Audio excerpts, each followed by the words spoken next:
Atenção, a palavra Bakamisu será usada em excesso no decorrer deste vídeo.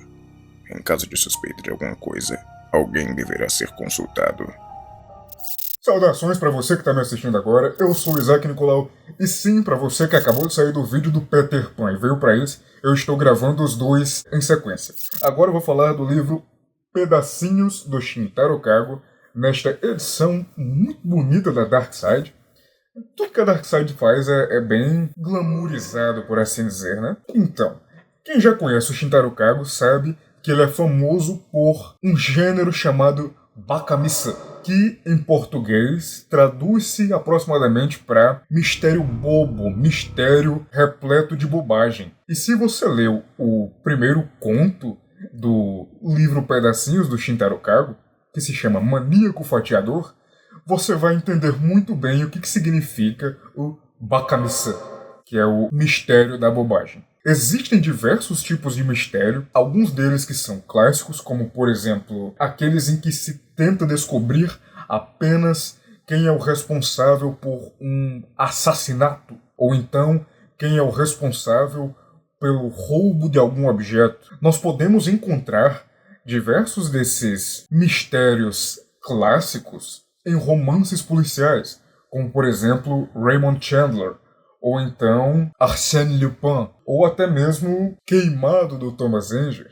Olha aí, uma referência de livro que praticamente ninguém leu na vida. Mas, enfim, existem também os mistérios que são aqueles puramente baseados em truques de narrativa, que são aqueles que vão explicar, seguindo uma linha de raciocínio lógica, como que um acontecimento decorreu a outro, e geralmente, nesses contos, vários dos elementos e pistas são dados ao leitor, e aí ele consegue criar uma linha de raciocínio e bolar uma teoria por trás, que pode ou não estar certa, isto é, bater com a teoria criada pelo escritor ou pelo personagem, né? Se você analisar desse ponto de vista. E daí, nesses romances investigativos de mistério que são muito decorrentes em truques de narrativa, você vai encontrar Sherlock Holmes, Agatha Christie com Poirot, você vai encontrar também o Arsène Lupin do Maurice Leblanc,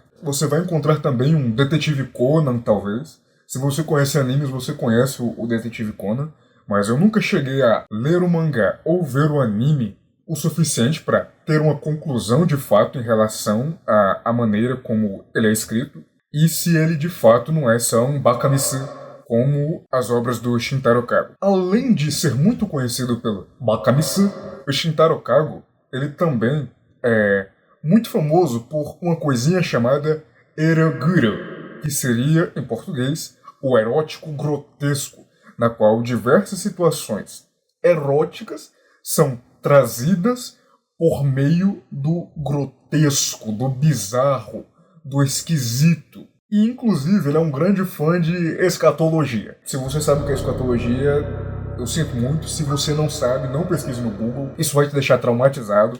E ele faz, inclusive, algumas obras 3D em relação a isso. E eu acho interessante que tudo isso é trazido dentro deste mangá.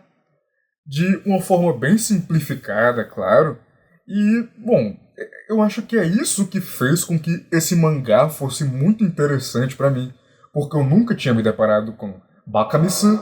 Eu fiquei horrorizado, com certeza, com o erótico grotesco que é trazido. Felizmente, neste em específico, não há nenhuma escatologia. Então, o nível de nojento ficou no limite do aceitável ali. E ficou tranquilo, por assim dizer. Além do conto Maníaco Fatiador, existem outros e uma conversa dele com um outro ator, cujo nome eu não me recordo agora, então eu vou ter que ler aqui bem rapidinho para poder trazer para vocês, que é o Ryuichi Kasumi, que também é um escritor de Bakamissa. Nessa entrevista eles falam sobre diversos assuntos, como por exemplo a carreira do Shintaro Kago, sobre prêmios que o Shintaro Kago veio a conseguir durante sua vida como escritor. Durante a escrita do conto Maníaco Fatiador, existe uma intercalação entre os capítulos do conto O Maníaco Fatiador, em conjunto com algo que ele nomeou como autor de mangás, que são vários capítulos separados, nos quais ele explica essas coisas específicas, esses truques de narração, esse desenvolvimento da história a partir do ponto de vista do mangaka. E algumas coisas eu já sabia, por já ter entrado em contato com esse mundo, mas a maneira como ele trouxe foi muito interessante, foi dinâmico, foi muito legal, foi uma experiência nova, foi algo com o qual eu nunca tinha me deparado na vida antes. E, poxa, ver essas coisas novas foi muito bom pra mim, eu gostei de ter essa nova perspectiva, tanto que quando eu terminei de ler o conto Maníaco Fatiador, a minha reação foi: o Shintaro Kago é um gênio, o cara tem capacidades sobre-humanas. Até que, aos poucos, eu fui analisando a história, analisando o desenvolvimento e vendo tudo de um ponto de vista maior, de uma perspectiva diferente, analisando a partir de outras direções, de outros sentidos. E bom, não deixou de ser tão magnífico quanto foi, mas eu consegui entender e interpretar de uma maneira que fez com que a história só se tornasse ainda mais interessante. E bom, é isso pro conto principal, que é o Maníaco Fatiador, que toma boa parte do mangá. A partir daí, há outras obras que estão presentes neste mesmo mangá, neste mesmo volume único, que são contos bem curtos, que são bem repletos de bakanitsu e que são pouco compreensíveis, porque eu acho que esse é o objetivo deles, ter poucos dados, pouca informação, e no final você ficar com aquela sensação de o quê? E aí depois de um tempo você analisar um pouco melhor a história e ver como que alguns pontos se conectam e como que algumas coisas fazem sentido. E bom, não é o meu tipo de mistério, especificamente porque o próprio nome já diz, é um mistério pela bobagem, que apesar de ser de fato uma obra aterrorizante, tem alguns toques de comédia. E não que seja ruim, mas só não é o meu tipo de mistério favorito. Eu prefiro bem mais os clássicos dos truques de narrativa e os clássicos padrões. Talvez eu curta eles um pouco mais porque eu tive muitas poucas experiências, ou muita pouca experiência, com mistérios bobos, por assim dizer.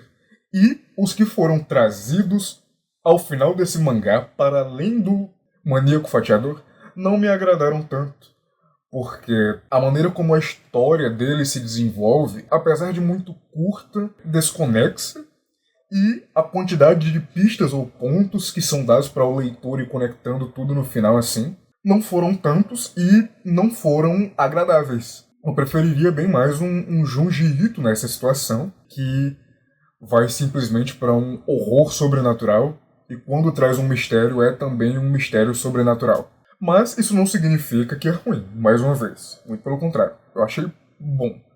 E o último conto que tem no final do livro foi o que achei cerejinho do bolo, o que mais me interessou, que conta a história de uma mulher que foi a uma viagem na América do Sul, um lugarzinho magnífico em que vivemos, e lá aconteceram uns negocinhos maravilhosos, e a partir disso se desenrola a história. E eu acredito que este conto seja uma prequel, ou então um saborzinho que Shintaro Kago veio a dar antes do próximo livro dele, que veio a ser publicado, pelo menos pela Dark Side, ao que chega ao meu conhecimento, que é o Anamorfose. Já que nesse conto, que é o último do Pedacinhos, ele explica como tudo que se desenvolveu até o final foi só uma pegadinha, uma tentativa de fazer com que algo engraçado acontecesse. Mas como essa tentativa de fazer com que algo engraçado acontecesse acabou gerando uma bola de neve absurda e teve resultados muito inesperados. Eu pretendo trazer também uma resenha de Anamorfose assim que eu terminar de ler, mas por agora é isso. Minha nota final para este mangá fica sendo 8, porque foi muito bom, mas não foi perfeito. E, mais uma vez, eu curti mais alguns contos do que outros. E o Bakamisi foi muito interessante. O Erogura foi bizarro, como eu acho que é para a maioria das pessoas, a não ser as pessoas que se interessam por isso de fato. E, bom, esta é a minha resenha, pessoal. Eu espero que vocês tenham gostado. Se você curtiu, dá aquele like, se inscreve, compartilha, comenta alguma coisa que você acha que seria interessante, talvez alguma outra obra do autor para que eu leia, ou então algum outro gênero de mistério, ou então algum outro mistério específico relacionado ao Bakamisi que você acha que vai ser legal para eu ler e trazer resenha aqui, ou então até mesmo assistir, quem sabe. E bom, é isso. Até a próxima.